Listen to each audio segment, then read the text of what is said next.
Grécia.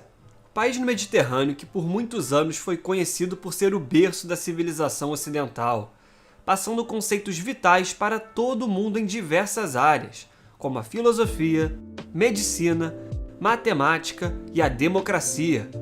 Além disso, no país nasceram as Olimpíadas e a mitologia grega. E se isso não for o suficiente, a Grécia ainda tem paisagens lindas, que fazem o lugar ser um dos mais visitados do mundo, recebendo mais de 16 milhões de turistas todos os anos. Mas apesar disso, a Grécia é um exemplo de como não gerir um país nos bons tempos, pois uma coleção de erros levou à difícil situação econômica mesmo 13 anos depois da crise de 2008, onde o país foi um dos mais afetados no mundo.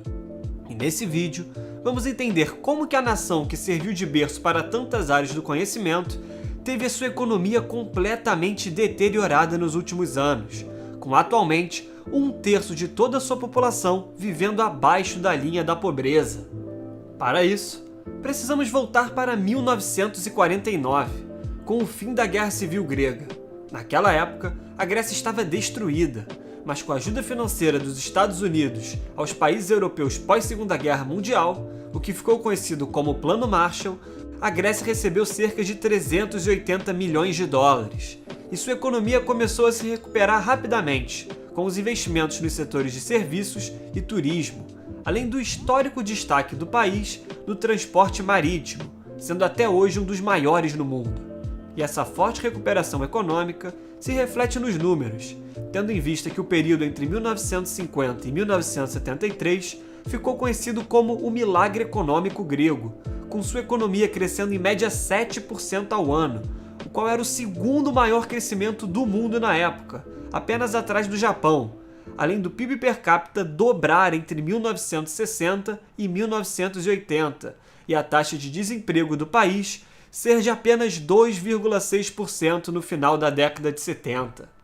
Contudo, com a crise do petróleo em 1973, o preço dessa commodity disparou, e a Grécia, como era um país importador do produto, sofreu com esse aumento, sendo esse o principal responsável pela inflação do país, a qual se mantinha abaixo de 5% por mais de 20 anos, disparar para 26% em 1975, só vindo atingir o mesmo patamar anterior no ano de 1997. Além disso, o governo grego não é eficiente em captar impostos, e isso pode ser explicado pois o país carece de indústrias fortes domésticas, com 59% dos trabalhadores do país empregados em negócios pequenos, de menos de 9 pessoas, o que é o dobro da média da União Europeia. E esse tipo de negócio facilita empregar trabalhadores não declarados, evitando o pagamento de impostos e previdências sociais.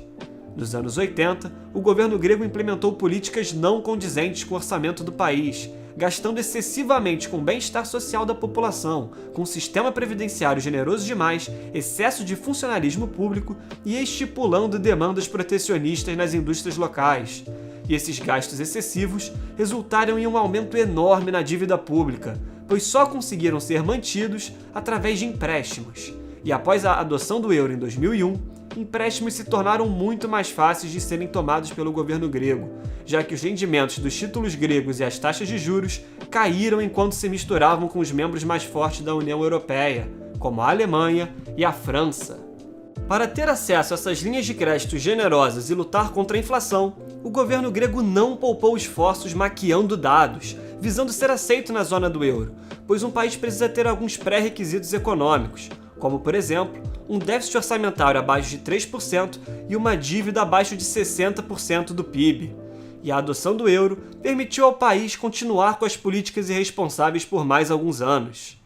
Porém, quando a crise de 2008 ocorreu, a Grécia, diferentemente de outros países desenvolvidos, não poupou dinheiro em épocas de otimismo de mercado para se proteger de crises, e com isso, o país estava endividado e sem poupança para aumentar os gastos públicos. Além disso, a questão do euro também é relevante, pois apesar de uma moeda única ajudar bastante nas relações comerciais, ela retira a autonomia de um banco central para lidar com a crise. E no caso da Grécia, a desvalorização do dracma ajudaria nas exportações e no turismo, o que provavelmente amenizaria a crise interna no país. Todavia, quando uma nação usa o euro como sua moeda, ela está ligada a outras economias muito mais fortes e, consequentemente, dificultam a adoção de políticas para tirar o país desse cenário. E mesmo com mais de 320 bilhões de euros repassados para recuperar a Grécia desde 2010 e as tentativas do governo grego de manter a austeridade, as consequências econômicas são alarmantes. Mesmo depois de 13 anos da crise, a taxa de desemprego do país será a maior da União Europeia, em 15,4%, além de possuir a segunda maior dívida em relação ao PIB do mundo, de 196%, ironicamente, apenas atrás do Japão, e o seu PIB diminuiu em mais de 45% desde 2008. Portanto, a situação da Grécia parece muito longe de mudar, tendo em vista sua instabilidade histórica e sua reputação, sendo muito difícil imaginar o país atraindo investidores dispostos a colocar seu dinheiro nesse cenário. Apesar disso, a economia da Grécia estava se recuperando aos poucos antes da pandemia, com a população e o governo aprendendo com os erros do passado, mantendo a austeridade e procurando recuperar a confiança internacional para estabelecer um cenário otimista para negócios e investimentos.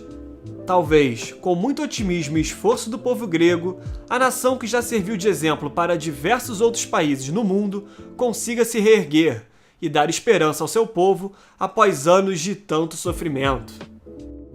Muito obrigado a você que chegou até aqui. Se possível, comente abaixo o próximo país que você deseja ver aqui no canal. E além disso, se inscreva, curta o vídeo e compartilhe o conteúdo com os seus amigos. Agradeço novamente pela sua audiência e até o próximo vídeo.